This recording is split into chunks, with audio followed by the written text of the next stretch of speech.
What's good? It's your boy Fanon.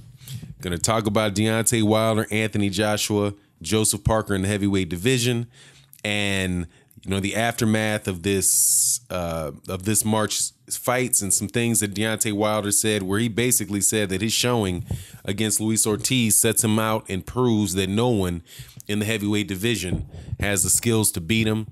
And I got to tell you, man, I think that he's right. Before I do that, though, and go into that conversation, definitely trying to do more and more live streams and have real-time interaction with subscribers to the channel and, boxing fans in general. And the best way to participate in a live stream is to subscribe and hit the bell icon. And that way you can be notified of the live streams.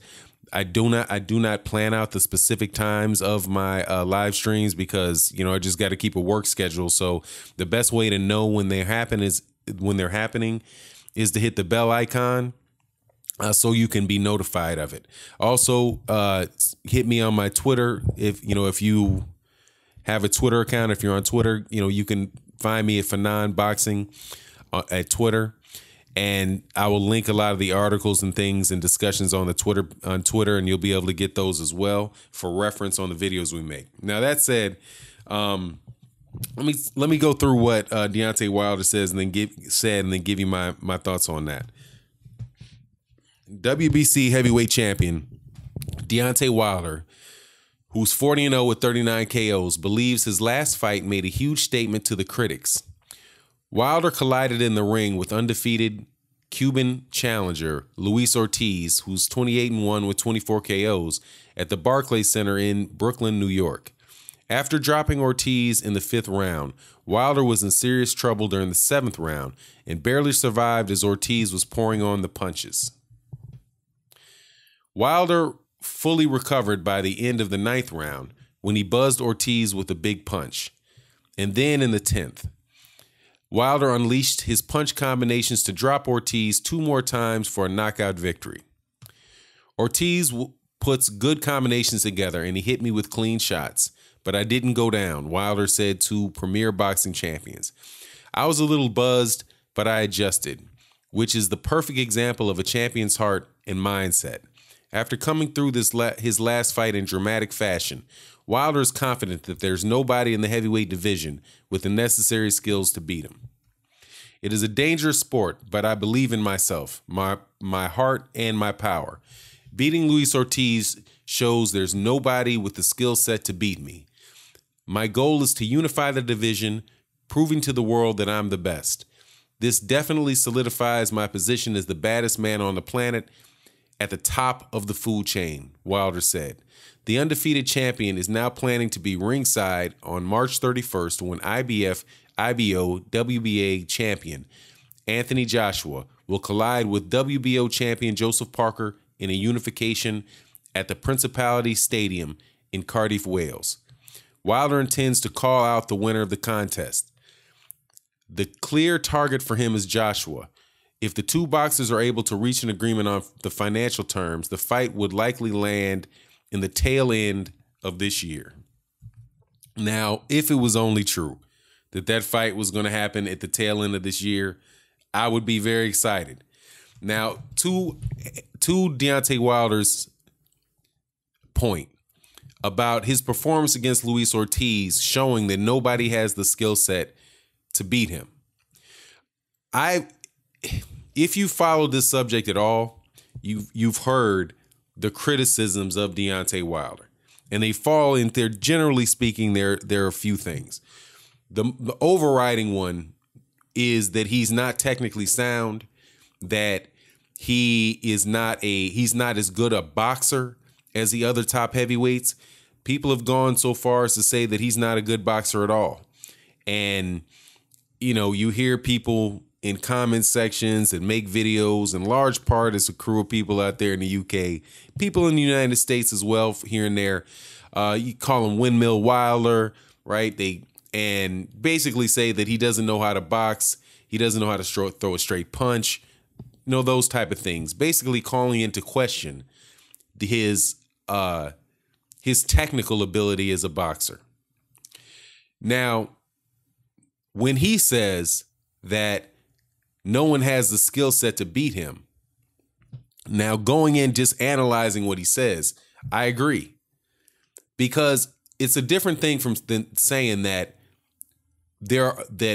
take, for example, if it was Joseph Parker or Anthony Joshua, best example actually is Luis Ortiz. Luis Ortiz probably has the best technical skill set of any heavyweight. I think that is something that could be argued and could be argued persuasively. He is, number one, he's a southpaw coming from the Cuban school of boxing, something that where boxers are renowned to have excellent fundamentals. He was a southpaw. He is known for his counterpunching. He actually, for a guy that big, has very good he has very good head movement, and he had good footwork. All around very technical skill. All around very, very good technical skills. So much so that people avoided him like the plague. He was an undefeated fighter. Therefore, that nobody that he has fought had the ability to. There was no one that he had fought, Luis Ortiz had fought, that he didn't have the technical skill sets to beat. And judging from how the fight went, Luis Ortiz was the more technically sound boxer. However, as good as the skill set that Luis Ortiz had, and as accomplished as he is as a tactician and technically precise boxer, he didn't have the technical skills necessary to beat Deontay Wilder. If you have the thing that you do that Deontay Wilder does, with his awkwardness, with his power, with his height, with his reach, all of those things are something that you have to overcome. And sometimes I think when we look at Deontay Wilder, or we look at other fighters, and you say what he can't do, Deontay Wilder cannot do this. He cannot do that, right? Before the fight started, he could not take a punch. He could not, if he ever got in the ring with somebody that was very, very technically sound, he's going to get beat because he can't do this. He can't do that. But taking it from the perspective that Deontay Wilder laid out, what can he do? What are his talents? And do the other fighters in the division have the ability to overcome his talent? And one of the talents that I think that Deontay Wilder has that is outstanding is that he is a true athlete. He has very, very very good eyes. If you look at how he keeps his eyes open, he sees everything that's coming. He doesn't close his eyes when he's punching. He's very fast, and he's very long. And at the end of the day, he has that right hand. He's got that left hand, and he's got something that is very, very intangible. The intangible, that he's mean as a snake. And those are all the things that the other boxers in the heavyweight division have to overcome to beat him. So you can look at Deontay Wilder and say that, if somebody does this to him, if somebody does that to him, then that should beat somebody that doesn't have a lot of technical skill. Even though I find it hard to believe that, he doesn't, right? But, there are clearly, and I'll go with, what a lot of, experts have to say on it, right? Because, I'm not a boxing trainer, right? I'm not an amateur boxer. So I have to go with and believe what people who have that expertise say. And it is commonly said that Deontay Wilder is not the best fundamental boxer in the world. But that was also the case for Muhammad Ali. If you listen to what people say about Muhammad Ali when he was coming up, what they were saying after he retired, it's almost universal that Muhammad Ali does a lot of things wrong. In the 1960s, 65 to 69, or excuse me, like 64 to 67, when he was probably the most untouchable heavyweight ever, and I mean that literally untouchable, he pulled straight back from punches. He didn't use, he carried his hands down. He headhunted. So all kind of things that he did. If you listen to people, like the old school boxers like Archie Moore, if you listen to you just do the research on it, you'll hear it. And when people tried to fight like Muhammad Ali, they lost because they didn't have the talent that Muhammad Ali had in order to do the things that he was able to do. There's a very unorthodox, very, very technically unsound way to fight. But he is not, he is arguably the greatest heavyweight fighter ever. And I think that, he gave problems to, until he got old, any and everybody that he ever fought. Now, when he lost his athletic ability, that came into play for certain. When he lost after he had his 3-year layoff and he came back and his legs weren't what they were, the technical flaws that he had allowed the other fighters to close the gap on him. But even then, he still had that intangible. He had a lot of heart and he had a desire to win. And the things that he did have, which was hand speed and intelligence, a great set of eyes, seeing where punches are coming from, those things are still there. So he's able to still capitalize on it. So Deontay Wilder, I think, is in the same type of situation where he has a lot of things that are not technically sound about him, but the talents that he does have overcome that. So the question is, of the other top heavyweights, who is it that has the skill set that's going to be able to overcome the positives that Deontay Wilder has? I'm starting to agree with him in that I don't think, for example, you start with Joseph Parker. I don't think that Joseph Parker has the skill set necessary to beat Deontay Wilder. I don't think that there's nothing that I've seen in him that's going to tell me that he can fight, that he's going to be able to do anything that Luis Ortiz didn't just try to do. And Deontay Wilder showed in the midst of this, all that stuff with Luis Ortiz, that he had a chin. And since he has a chin, he has that last line of defense, the ability to take a punch and still be standing. I'd be surprised how many people are going to be throwing left hand, right hooks, hit Deontay Wilder with a firm right hook and he's able to eat it from Luis Ortiz. He'll be able to eat a shot from anybody in the heavyweight division. Luis Ortiz is as big and heavy a puncher as anybody in the heavyweight division, with the exception of Deontay Wilder. And since Deontay Wilder ain't fighting Deontay Wilder, he ain't got to worry about Deontay Wilder's punch. Now the question is, can Joseph Parker handle the speed and handle the awkwardness of Deontay Wilder? I don't think so. He had a significant amount of trouble with Hughie Fury, and I think Hughie Fury won that fight. But Hughie Fury didn't win the fight, and Joseph Parker's now fighting Anthony Joshua to unify all the belts. But that level of the slow-footedness, some people say that Joseph Parker has good hand speed. I didn't see it. I haven't seen it. I think he's got decent hand speed, but I thought that Hughie Fury had better hand speed and a lot better movement. And I think Deontay Wilder has better hand speed. And I think he's got a longer jab. And I just don't think that there's anything Joseph Parker would be able to do with him. And so the other one is Anthony Joshua. Does Anthony Joshua have the skill set to beat Deontay Wilder? If Anthony Joshua has a hard time getting away from a jab and a straight right hand, like he had those problems with Vladimir Klitschko, he's going to have a lot of problems. Is he going to be able to overcome that with Deontay Wilder? Deontay Wilder he's young. Well, he's not young. He's dead center in the middle of his prime. He's a lot heavier hitter than Vladimir Klitschko is. He's a lot faster than Vladimir Klitschko is. He's also a lot more aggressive than Vladimir Klitschko is, or definitely was at the time that Anthony Joshua fought him. So I just don't think that he has the skill set to beat Deontay Wilder. And what I used to think was before the Luis Ortiz fight was that I thought, this is a 50-50 fight. I can't tell you who would win that fight. I didn't know I was like, it could go either way. I really want to see the fight.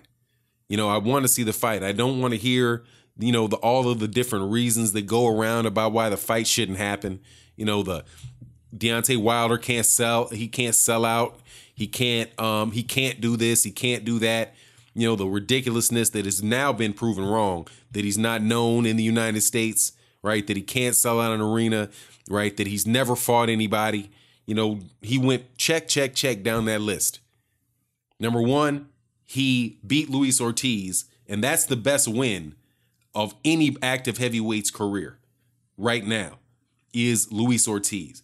In my opinion, and this is my opinion, Luis Ortiz, an undefeated Luis Ortiz, southpaw, counterpunching, knockout power carrying, Cuban, highly skilled, highly technical, body punching, counterpunching heavyweight, and Luis King Kong Ortiz is a better win than Anthony Joshua's win over Vladimir Klitschko, who had already been knocked out 2 other times in his career, if not 3 other times in his career, who was coming off of a loss and who had fought 1 time in 2 years.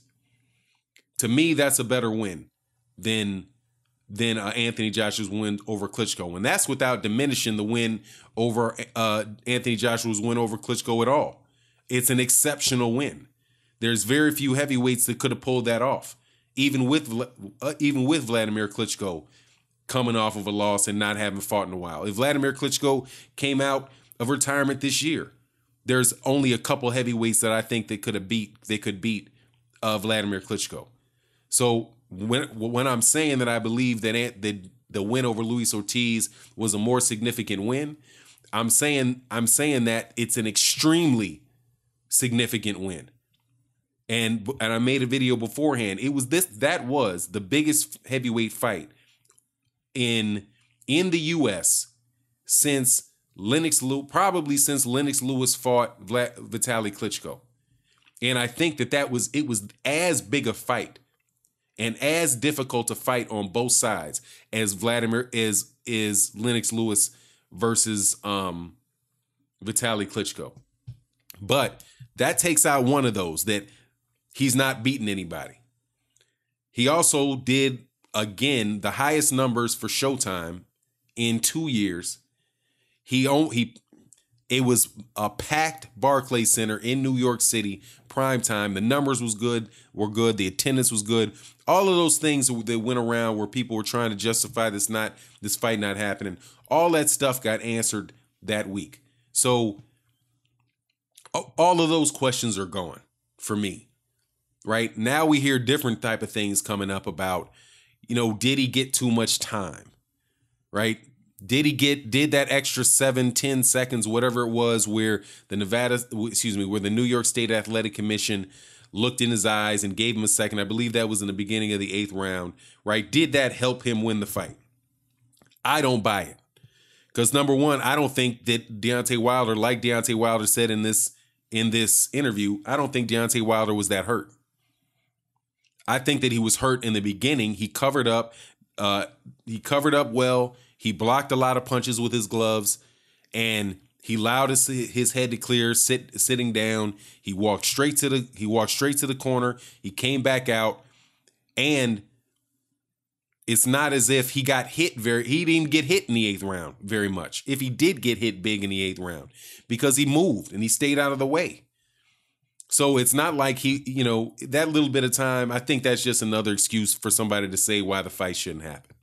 Anyway, all those things were answered. The nonsense about him, should have stopped the fight, right? When Luis Ortiz, hit him in the 7th round, which, back on was why I still have that issue with Carlos Takam's fight getting stopped, right, against Anthony Joshua.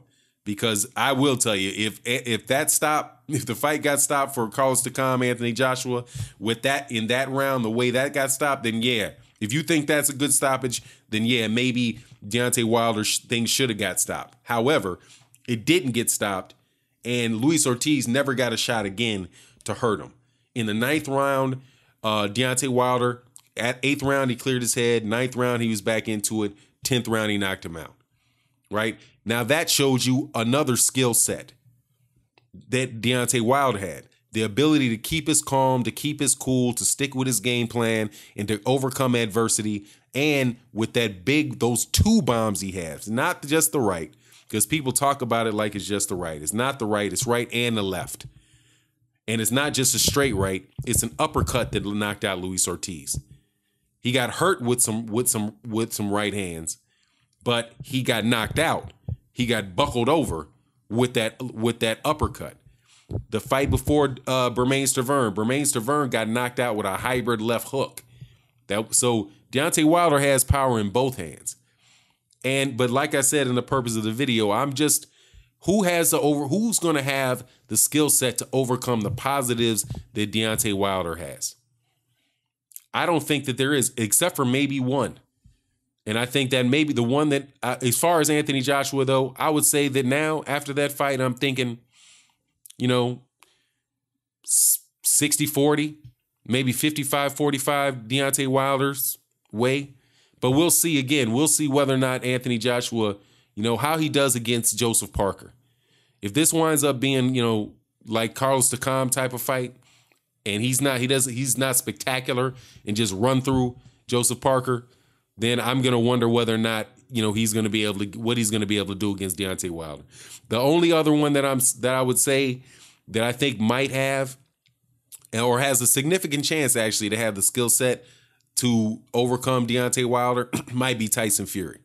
But even Tyson Fury, kind of plays around with his head a little bit, leaves himself open from time to time, but he's so big and he knows how to grapple that, I think maybe he'll be able to do it. But, I'm leaning very heavy. I'm leaning significantly closer to Deontay Wilder beating Anthony Joshua than I was before.